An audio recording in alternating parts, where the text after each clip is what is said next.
recursos e metodologias são dois desafios que nós, professores e professoras, encontramos ao prepararmos as nossas aulas. Sempre a metodologia deve nos preocupar mais, porque é a forma como nós vamos ministrar as nossas aulas. Os recursos, eles vêm a partir da forma como eu quero ministrar a aula.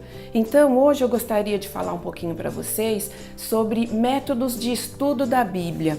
Quando a gente se prepara para contar as histórias para as crianças, normalmente a gente tem algumas dificuldades no encontrar as informações todas daquela história. E eu gostaria de reforçar para vocês a importância desse tempo para estudar a história. Na realidade, é você pesquisar sobre aquele conteúdo, sobre aquela história bíblica.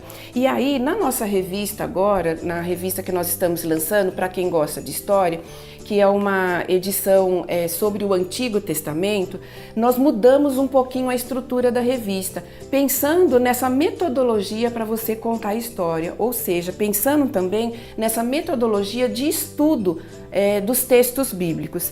E pegando então essa ficha que nós temos proposto como a ficha A Arte de Contar Histórias, nessa ficha tem uma sugestão de 8 partes. E nós então organizamos o nosso texto que está na revista do professor e da professora a partir dessas 8 partes, que são tempo, ambiente, personagens, apresentação do problema, desenvolvimento, clímax, um final e um fechamento. O que isso significa?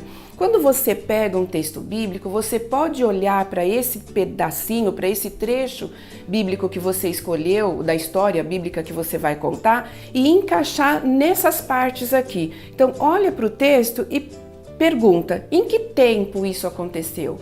Quando foi que aconteceu? Em que época aconteceu? Foi antes de Jesus? Foi depois de Jesus? Se naquele trecho do texto escolhido você não tem essas informações, você vai então fazer uma pesquisa em outros livros, em outras revistas, em dicionários, mas buscar essa informação sobre o tempo em que aquela história aconteceu. Em que ambiente aconteceu? É na praia? É no bosque? É dentro de casa? É fora de casa? É dentro do templo? Esses são elementos que vão dar base para você contar a história depois. Personagens. Sempre naquele texto bíblico tem o personagem principal que você quer dar foco, mas tem outros personagens que também se envolvem na história que você pode contextualizar na hora de contar a história.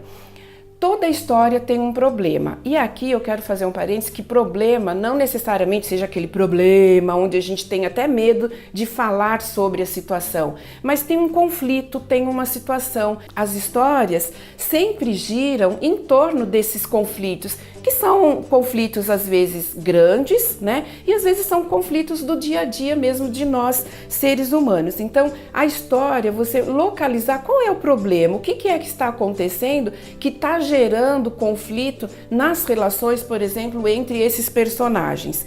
Como se desenvolveu ou como se encaminhou a resolução para esse conflito. O clímax é aquela parte onde você fala assim, conseguiu chegar no topo assim da história. Sabe aquela hora que você tem todas as pessoas que estão ouvindo a sua história assim na mão, porque ela quer saber aonde é que vai chegar, onde está o final dessa história? Então, esse é aquele momento que a gente fala assim, o momento máximo, né? Por exemplo, na história do Mar Vermelho. E o mar se abriu, aí todo mundo faz, nossa, que bacana, né? Há um conflito que estava sendo acontecido e teve uma solução para aquele conflito. O Mar Vermelho se abriu, né? Um final e um fechamento. Um fechamento não necessariamente precisa ser igual ao final da história, mas é aquilo que você quer fazer o fechamento naquele momento. A gente sabe que a história depois ela continua, ela tem uma continuidade, mas naquele momento você quer fechar aquela história com algum ensinamento específico que você quer trazer. Então, esse método, a gente está entendendo que pode ser um método de estudo da Bíblia. Vai ser bom para você, porque você vai te ajudar a memorizar a história, vai te ajudar nas suas pesquisas em relação àquele conteúdo bíblico e vai te ajudar também a criar vários elementos na hora de você contar a história para as crianças. Então é importante que você dedique um tempo para poder se preparar com esse recurso, né, que é a contação de história, mas com essa metodologia, uma metodologia onde você parte da sua pesquisa, onde você parte do seu preparo, onde você parte de tirar, absorver do texto, daquela história bíblica, informações que inclusive te ajudem, que traga conhecimento para você, para que depois você então tenha o que compartilhar com as crianças naquele momento da sua aula. Você conhece as revistas BemTV? Nelas você encontra histórias bíblicas, textos de apoio e dinâmicas para a sua aula. Saiba mais em www.angulareditora.com.br. E se você gostou desse vídeo, inscreva-se em nosso canal e curta nossa página. Escola Dominical, presente na vida.